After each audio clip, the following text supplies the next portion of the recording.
ವಿದ್ಯಾರ್ಥಿಗಳ ಒಕ್ಕೂಟದ ಅಧ್ಯಕ್ಷರಾದಂಥ ವೆಂಕಟರಮಣವರು ಮಾತಾಡಿದ್ದಾರೆ. ನಾಯಕರು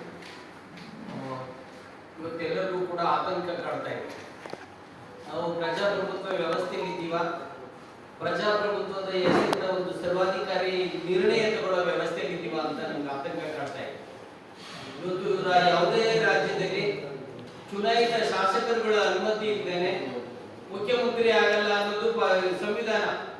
ಅದು ಇವತ್ತು ಏನಾಗ್ತದೆ, ಯಾರೋ ಒಬ್ರು ಹೇಳ್ತಾರೆ, ಇನ್ಯಾರೋ ಒಬ್ರು ಆಗ್ತಾರೆ ಅಂದ್ರೆ ಎತ್ತ ಸಾಗಿದೆ ನಮ್ದು ಅನ್ನೋದನ್ನ ನಾವು ಯೋಚನೆ ಮಾಡ್ಬೇಕಾಗಿದೆ.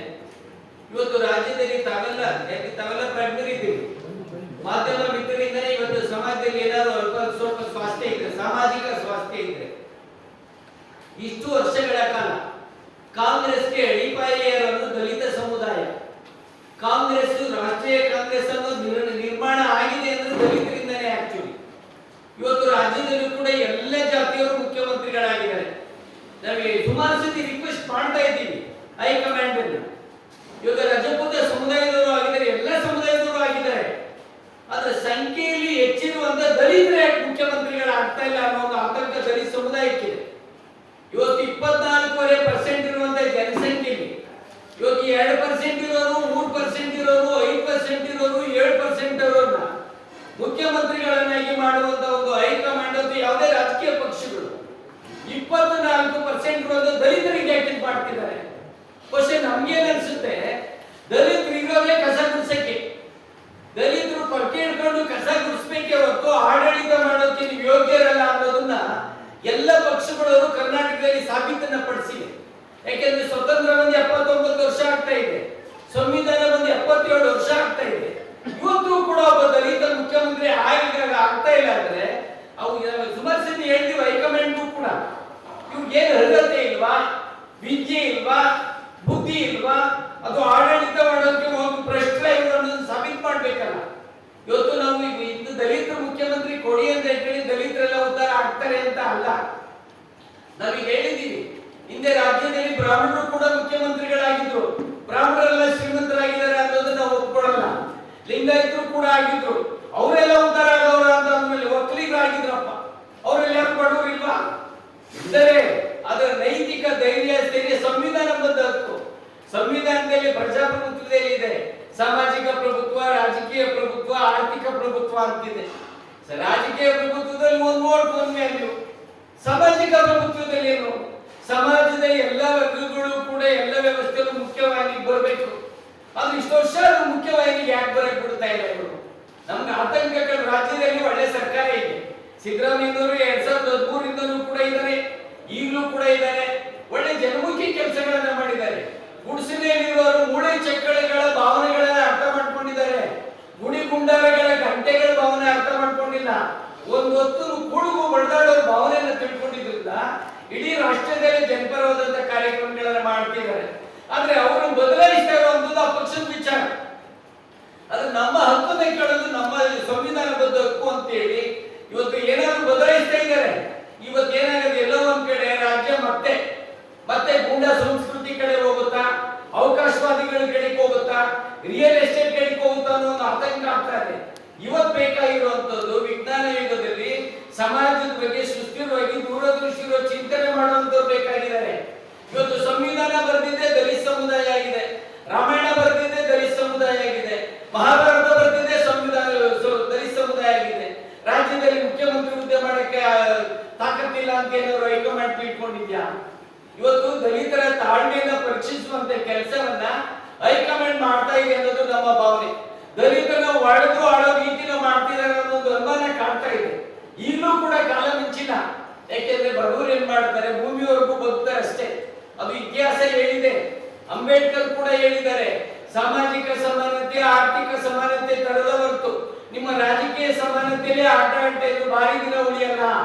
ಹೊಟ್ಟೆ ಸಿಕ್ಕಿ ಏನಾದ್ರು ಬಡವರು ರಟ್ಟೆಗೆ ಬಂದ್ಬಿಟ್ರೆ ಸಮಾಜದಲ್ಲಿ ಆಗುವಂಥದ್ದು ಶಾಂತಿ ವಾತಾವರಣ ಕದ್ದೋಗುತ್ತೆ, ಅಶಾಂತಿ ವಾತಾವರಣ ಉಂಟಾಗುತ್ತೆ. ಆ ಸಾಮಾಜಿಕ ಇಂಬ್ಯಾಲೆನ್ಸ್ ಹ್ಯಾಂಡಲ್ ಮಾಡಕ್ಕಾಗಲ್ಲ ಅಂತ ಬಾಬಾ ಸಾಹೇಬ್ ಅಂಬೇಡ್ಕರ್ 1949 ನವೆಂಬರ್ 25 ಹೇಳಿದ್ದಾರೆ. ಇವತ್ತು ಏನಾಗಿದೆ, ದಲಿತರಿಗೆ ಮೂತಿಗೆ ತುಪ್ಪವನ್ನು ಸವರುವಂತ ಕೆಲಸವನ್ನು ಆಳುವವರುಗಳು ಮಾಡ್ತಾರೆ. ಇವತ್ತು ದಲಿತರ ತಾಳ್ಮೆನ ಪರೀಕ್ಷೆ ಮಾಡ್ತಿದ್ದಾರೆ, ಇನ್ನೂ 2 ವರ್ಷ ಇತ್ತು, ಏನೋ ಒಂದು ನಮ್ಮ ದಲಿತರು ಮುಖ್ಯಮಂತ್ರಿ ಕೊಡಿ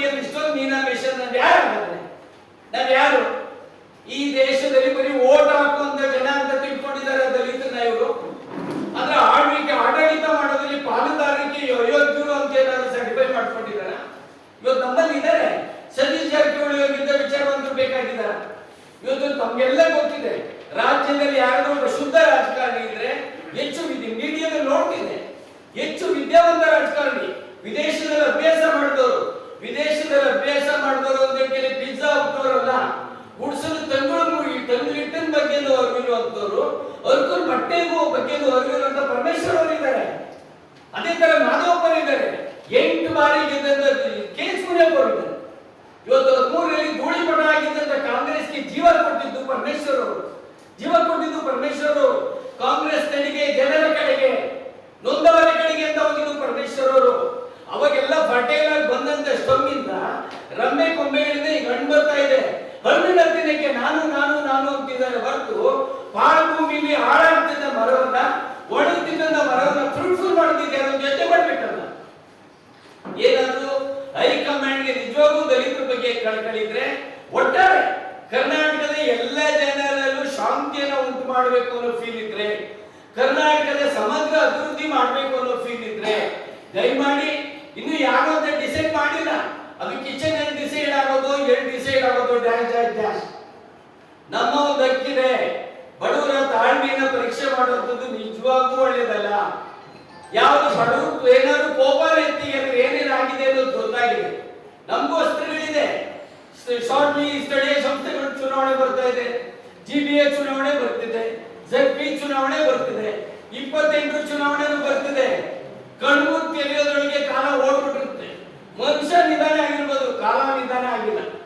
ನಮಗೂ ಕೂಡ ಗೊತ್ತಿದೆ. ದಯವಿಟ್ಟು ತಾಳ್ಮೆ ಪರೀಕ್ಷೆ ಮಾಡ್ದೇನೆ ರಾಜ್ಯದಲ್ಲಿ ದಲಿತರಿಗೊಂದು ಅವಕಾಶ ಕೊಡ್ಲಿ. ನಮಗೊಂದು ಆಶಯ ಇತ್ತು, ಇದೇ ಈಗಲೂ ಕೂಡ. ಅಖಿಲ ಭಾರತ ಕಾಂಗ್ರೆಸ್ ಕಮಿಟಿ ಅಧ್ಯಕ್ಷರು ಕರ್ನಾಟಕದವರೇ, ಕನ್ನಡಿಗರೇ, ಪರಿಶಿಷ್ಟ ಜಾತಿ ಪಂಗಡದವರೇ.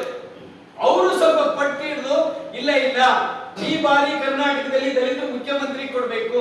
ನಾನು ಇದ್ದು ಕೂಡ ನನ್ನ ಜನಕ್ಕೆ ಮುಖ್ಯಮಂತ್ರಿ ಕೊಡ್ಲಿಲ್ಲ ಅಂದ್ರೆ ಎಲ್ಲ ಒಂದ್ ಕಡೆ ನಾನು ಜನವಿರೋಧಿ ಅನ್ನಿಸ್ಕೊಡ್ತೀನಿ. ಮನುಷ್ಯ ಇರ್ತಾನೆ, ಭೌತಿಕವಾಗಿ ಹೋಗ್ತಾನೆ, ಆದ್ರೆ ಯಾವಾಗಲೂ ಇರ್ಬೇಕು ಅಂದ್ರೆ ಏನಾದ್ರು ಸಾಧನೆ ಮಾಡ್ಬೇಕು. ನನಗೊಂದು ಸಾಧನೆ ಮಾಡಕ್ಕೆ ಅವಕಾಶ ಕೊಡಿ. ಕರ್ನಾಟಕದಲ್ಲಿ ಒಬ್ಬ ದಲಿತರ ಮುಖ್ಯಮಂತ್ರಿಗೆ ಹುದ್ದೆ ಕೊಡಿ. ಅಭ್ಯರ್ಥಿಗಳು ಇದ್ದಾರೆ ಅಂತ ಹೇಳ್ತಾರೆ ಅಂತ ಅನ್ಕೊಂಡಿದ್ವಿ. ಅಥವಾ ವೆಂಕಟೇಶ್ವರನವರು ಹೇಳ್ದಂಗೆ ಅಲ್ಲಿ ಏನೇನು ನಡೀತಿದ್ಯೋ, ನಾವೇನು ರಾಜಕೀಯದವರಲ್ಲ, ಸಾಮಾಜಿಕ ಹೋರಾಟಗಾರರು. ಅಂಬೇಡ್ಕರ್ ಏನ್ ಹೇಳಿದ್ರು, ದಲಿತರು ಯಾವತ್ತೂ ಹೋರಾಟ ಮಾಡೋದಲ್ಲ, ಆಳುವ ವರ್ಗಗಳಾಗಿ ಅಂದ್ರು. ಆದ್ರೆ ಇಲ್ಲೇನ್ ಮಾಡ್ತಾರೆ, ನೀವು ಆಳುವ ವರ್ಗ ಆಗಕ್ಕೆ ಯೋಗ್ಯತೆ ಇಲ್ಲ, ನೀವು ಆಳುಗಳಾಗಕ್ಕೆ ಯೋಗ್ಯತೆ ಅಂತ ಇವರು ಬಂಡವಾಳಶಾಹಿ ಪಕ್ಷಗಳು, ಜಾತಿವಾದಿ ಪಕ್ಷಗಳು, ಅವಕಾಶವಾದಿ ಪಕ್ಷಗಳು ಡಿಸೈಡ್ ಮಾಡ್ತಿದ್ದಾರೆ. ನಮ್ಮ ಒತ್ತಾಸೆ ಎಲ್ಲರಿಗೂ ಕೂಡ. ಇವತ್ತು ನೀವು ಯಾಕೆ ಕೇಳಿ, నేను ಹೇಳ್ತಿದ್ರು ಏನು ಈ ಮಾಧ್ಯಮಗಳು ಬಸ್ಸಲ್ಲಿ ಓಡಾಡೋ ಪಾರ್ಟಿಗಳು ಏನು ಸ್ಟಾರ್ಟ್ ಆಗಿಬಿಡಪ್ಪ.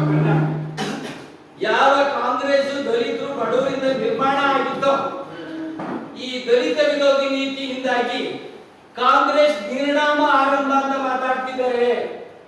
ಇದು ಹೈಕಮಾಂಡ್ ಯೋಚನೆ ಮಾಡಬೇಕಾಗಿದೆ. ಯಾರೋ ಒಬ್ಬ ದೊಡ್ಡ ಒಂದು ಬೆಲೆ ಎಸಿಯ ಮೇಲೆ ಕೂತು ತೀರ್ಮಾನ ಮಾಡೋದಲ್ಲ, ಬದುಕಿನಲ್ಲಿ ಕೆಲಸ ಮಾಡೋ ಕಳೆ ಕೀಳೋ ಭಾವನೆಯನ್ನ ತಿಳ್ಕೋಬೇಕಾಗಿದೆ. ಬೀದಿ ಬದಿ ಕಡ್ಲೆಕಾಯಿ ಮಾರೋ ಫೀಲನ್ನ ತಿಳ್ಕೋಬೇಕಾಗಿದೆ. ಬಡವರು ಕಾಂಗ್ರೆಸ್ ಪಕ್ಷ ಅಂತ ದೇವ್ರ ಪಕ್ಷ ಅನ್ಕೊಂಡಿದ್ದಾರೆ. ಅದು ಈಗ ಅವ್ರಿಗೆ ಗೊತ್ತಾಗ್ತಾ ಇದೆ. ಎಲ್ಲ ಒಂದ್ ಕಡೆ ನಮಗೆ ದೂರದಲ್ಲಿ ತೋರಿಸಿ ಮೋಡಿ ಮಾಡ್ತಾ ಇದೆ ಅಂತ ಫೀಲ್ ಬರ್ತಾ ಇದೆ. ಅದು ಸುಳ್ಳು ಅಂತ ಆಗ್ಬೇಕು ಅಂದ್ರೆ ಹೈಕಮಾಂಡ್ ಈಗ ಸಿದ್ದರಾಮಯ್ಯ ತೆಗಿತಿರೋದೇ ಬ್ಲೆಂಡರ್ ಮಿಸ್ಟೇಕ್. ಇದ್ರೆ ಯಾರೋ ಕೊಂಬೆ ಮುಂದೆ ನಿಂತ್ಕೊಂಡ್ಬಿಟ್ಟು ಅವನು ಇದ್ದಿರೋ ಕೊಂಬೆ ಅವನೇ ಕಡ್ಕೊತಿದ್ದಂತೆ. ಆ ಕೊಂಬೆ ಮೇಲೆ ನಿಂತು ಅವನೇ ಕಡ್ಕೊಂಡು ಬದುಕಾಗತ್ತಾ? ಆದ್ರೂ ಹೆಂಗೋ ಬ್ಯಾಲೆನ್ಸ್ ಮಾಡ್ಕೊಂಡು ಅವ್ರು ಇಟ್ಬಿಟ್ಟಿದ್ದಾರೆ. ಈಗ ದಯವಿಟ್ಟು ಮತ್ತೊಮ್ಮೆ ವಿನಂತಿ ಮಾಡ್ತಿದ್ದೀವಿ, ಒಳ್ಳೇದಲ್ಲ. ದುಡ್ಡಿಂದ ರಾಜಕಾರಣ ಸುಳ್ಳು. ದುಡ್ಡು ಬೇಕು, ಒಂದಂತ ಕ್ರೈಟೀರಿಯಾ ಅದು. 16 ಮಾನದಂಡಗಳಲ್ಲಿ ದುಡ್ಡು ಕೂಡ ಮಾನದಂಡ ಒಂದೇ. ಬಟ್ ದುಡ್ಡಿಂದಲೇ ರಾಜಕಾರಣ ಆಗ್ತದೆ. ದುಡ್ಡಿದ್ದವರೇ ಸರ್ಕಾರ ತರ್ತಾರೆ, ದುಡ್ಡಿದ್ದವರೇ ಪರಿವರ್ತನೆ ಮಾಡ್ತಾರೆ ಅನ್ನೋದು. ಇದು ವೈಜ್ಞಾನಿಕ ಹಿನ್ನೆಲೆ ಇದೆ, ವೈಚಾರಿಕ ಹಿನ್ನೆಲೆ ಇದೆ, ಹೋರಾಟದ ಹಿನ್ನೆಲೆ ಇದೆ, ಸಾಮಾಜಿಕ ಪರಿವರ್ತನಕಾರರ ಹಿನ್ನೆಲೆ ಕರ್ನಾಟಕಕ್ಕಿದೆ. ಈ ಹಿನ್ನೆಲೆಯಲ್ಲಿ ಸ್ನೇಹಿತರೆ ಎಲ್ಲ ಆಯಾಮಗಳಲ್ಲಿ ಹೈಕಮಾಂಡ್ ಯೋಚನೆ ಮಾಡಬೇಕು. ಈಗಲೂ ಕೂಡ ತಮ್ಮ ದಲಿತ ಶಾಸಕರಲ್ಲಿ ಮನವಿ ಮಾಡ್ತೀನಿ ಈ ಮೂಲಕ, ಸ್ವಲ್ಪ ಎದೋಳಿ, ಅಂಟಂದ್ರೆ ದಯವಿಟ್ಟು ಎದೋಳಿ, ಕೇಳಿ ನಿಮ್ಮ ಹೈಕಮಾಂಡ್ಗೆ. ನೀವು ಜನಪ್ರತಿನಿಧಿಗಳು, ಜನರಿಂದ ಆಯ್ಕೆ ಆಗಿರುವಂತವರು, ಆಯ್ಕೆ ಆಗೋದು ಗುಲಾಬಿ ತರ ಹೇಳ್ತಿದ್ದೀರಿ.